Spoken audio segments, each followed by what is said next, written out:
a lot of people have said that she's very realistic. Yeah. That she's a very complex character, and definitely very passionate, and she's not a comedic relief. Yeah. Well, you mentioned the 1800s. Not to be a historical Nazi here, but didn't the age of is this an alternate history of Earth? Because didn't the age of piracy end somewhere around 1780 or something, if I remember right? So what you're referring to is the golden age of piracy. Yeah. Right? And after the golden age of piracy, you basically still had pirates around, mostly in the Asian waters, mm-hmm. but in the South African waters, but you still had some pirates who were roaming around, and because like anything, it doesn't die off quickly, right? Mm-hmm. So it is an alternate universe. Grace it is the 1800s. It's actually, when we pick up the story, it's 1888. But remember too, you also had a lot of freebooters still. You still had a lot of privateers. There were all kinds of people still moving around in the system, but it wasn't your typical, Pirates of the Caribbean type scenario, because that had already passed into history. You're correct. Mm-hmm. So yeah, I was just wondering. This is an alternate universe, and obviously it is, because steampunk is kind of prevalent, and there's a couple other things, but for the most part, it is our history. There are slight changes. I do take liberties, and I use a lot of mythology, so you'll find that I don't want to give too much away, but there is a lot to do with supernatural beings and a secret society, and so there's a lot of things. If you're a big fan of pirates and Sherlock Holmes and steampunk and conspiracy theory and religious and mythological context, then the Grace Flynn stories are just going to be a giant piece of delicious confetti cake. It's there's a lot in there, but every morsel is going to have a different bite and a different tang. Now the world it's set in, is it you said this other series you're working on, is it a different world that Grace crosses over to? Yes. So what it is that Grace, and you can read about this more in the book, but Grace enters into, basically, think of it as a wormhole. Uh-huh. Through the wormhole, she ends up in this other place. Uh-huh. And then she has to come back. So it was a way for my fans to be introduced to the realms of Shadowsea and Deep Wars, and for the players and fans of that tabletop skirmish game to connect with Grace.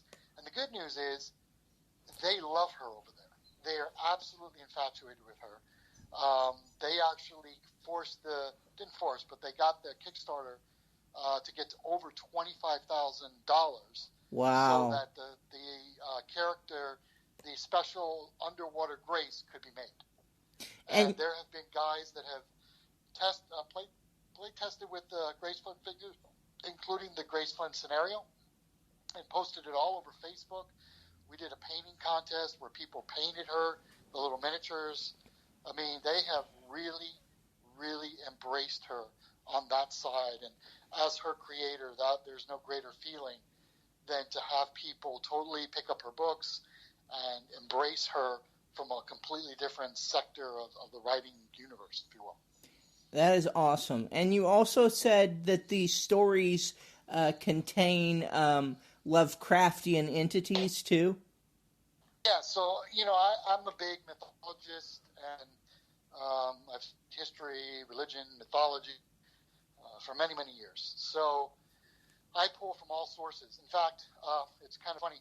I'm a big fan of the Penny Dreadfuls and the dime novels and the ancient, not ancient, but the old Big Tower. My work has been compared to both and Fritz Lieber, which is pretty high compliment. Yeah. But anyway, the main villain in the Grace Flynn novel, which was prior called The Devil's Army, a character named Varney the Vampire. Mm-hmm. Now, most people who read never heard of Varney, wouldn't know Varney from other than him appearing in my book. But Varney the Vampire is actually a character from a Penny Dreadful penned in the mid to late 1800s. Mm-hmm. And he's also, for those who know history, know that Varney was based upon another, I guess you could say, mythological or legendary vampire in England.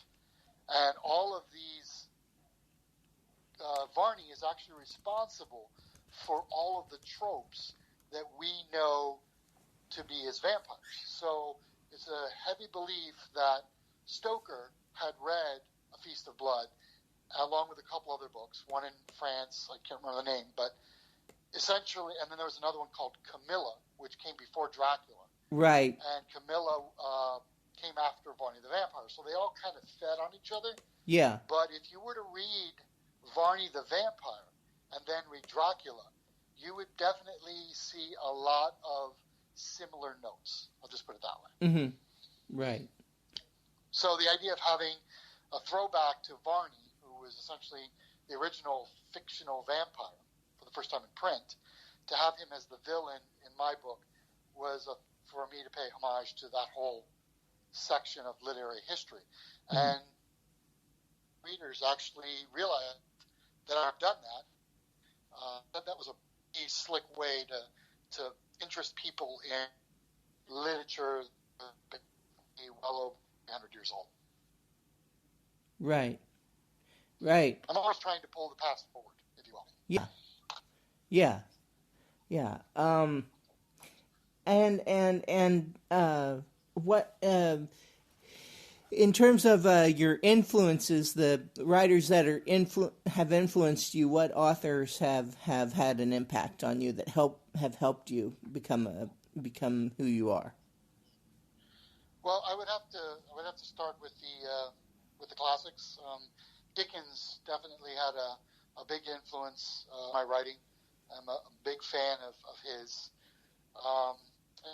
Poe also is a strong base that I have on the side. Lovecraft as well.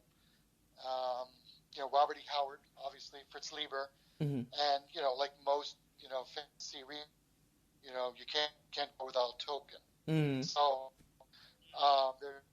those would be the core, I would say. Mm-hmm. But I definitely, my goal has always been to tell a great tale.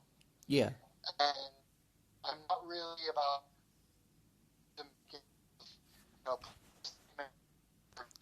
try to follow or something like that.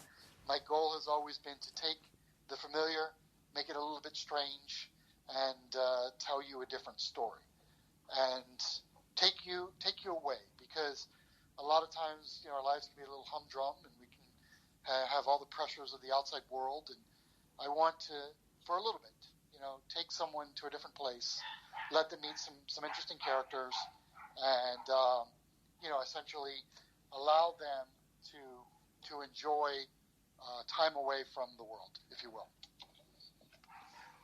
And in being an author, what would you say has been the most rewarding thing for you? So, being a writer, probably one of the most rewarding things is having the ability to essentially tell stories. Mm-hmm.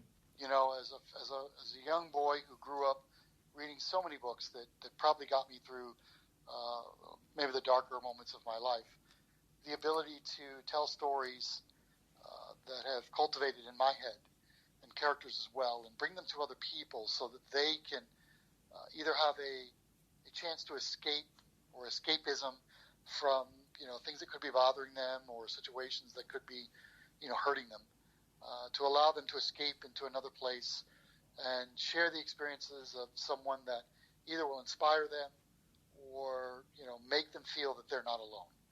And there were definitely a lot of characters in my own life that I read about that got me through those trying times, and the ability to allow that to happen. There was a young, I want to say young, but there was a woman who was in a panel maybe a year or two ago, and she was a big fan. She had read the book, and she came to me during the panel and abased breast that Grace Flynn had changed her life. Wow. She had had something happen to her as a young woman, and after reading Grace and reading about her and her struggles, she was actually able to face and turn her life around. And true story. And hearing that my book brought someone out of the darkness in their life and brought them into the light, and it was Grace that did it. There's no higher compliment in this whole universe that could top that. If I wrote not another book, if I never completed another story, and this impact on this woman was the last thing that I could do as a writer, job done. There's no higher compliment. There's no higher plateau as far as I'm concerned. This woman was in tears of joy. All she wanted to do was meet me, hug me, and thank me personally for changing her life through my writing and through Grace. And there's no greater accomplishment. Other than the birth of my daughter with my wife, there's probably no greater accomplishment. That's pretty cool, Phil. I was wondering, what age do you think your readers are? Because I'm thinking the more you talk about Grace, would like teen girls or maybe 16 or over? Because the way you talk about her, it sounds like she'd be a good role model for them. Yeah, so the recommended age for Mm-hmm. So I always tell people, if your child can sit through Pirates of the Caribbean, you're in. Oh, that's good then. Because, females, I feel like in these days need good role models because I feel like in the media, sometimes there's not real good role models. And I won't mention like what type of music, but there is some music that kind of seems like they put women down or they see them as objects. Mm-hmm. So your character, if they could get into that, it would actually be like a good fictional role model for them. So the good news is that because of Grace, and I think Grace is a gift not only to me but to the world, I have refocused my writing as a whole, and the vast majority of the characters that fill my universes now are strong women. So if you will read through my books and the upcoming books, and a lot of them have strong heroines and even strong female villains, so that way readers can see, hey, both sides of this coin exist. And I think I found something that I was good at, that I didn't know I was good at. And, I'm very proud of the body of work I've created, and the fact that I'm able to bring role models or highlight strong, powerful women in my stories, so that young girls and even, men and all people of all sexualities have a chance to see characters portrayed that they may not have necessarily seen portrayed before. Mm-hmm.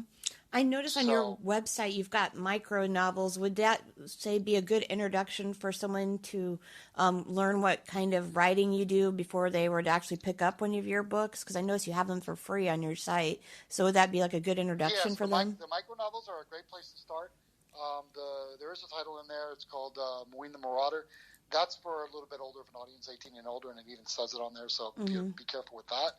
But the rest is much accessible to definitely teenagers and above. And yeah, that's a good way to kind of get introduced to my stories. Those are actually going to be coming down pretty soon because we just released Penny and Dime, which has those stories in it. Mm-hmm. So we certainly don't want to leave things up for free when people are paying for them. So that book has just gone in. So you probably got about maybe a week before they come down. So certainly if you want to take a look at some of my work before it goes down, that's definitely a place to start.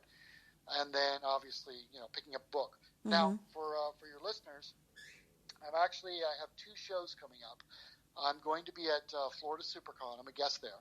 I'm going to be with book in hand, signing books, meeting with fans.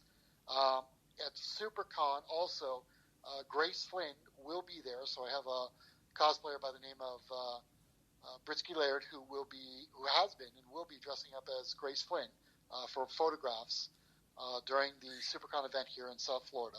Mm-hmm. And then I also have another event at the end of July up in North Carolina, up in Raleigh, where I'll be with books in hand as well, but Grace Flynn in the flesh won't be there. Mm. So 2 exciting events. One is the July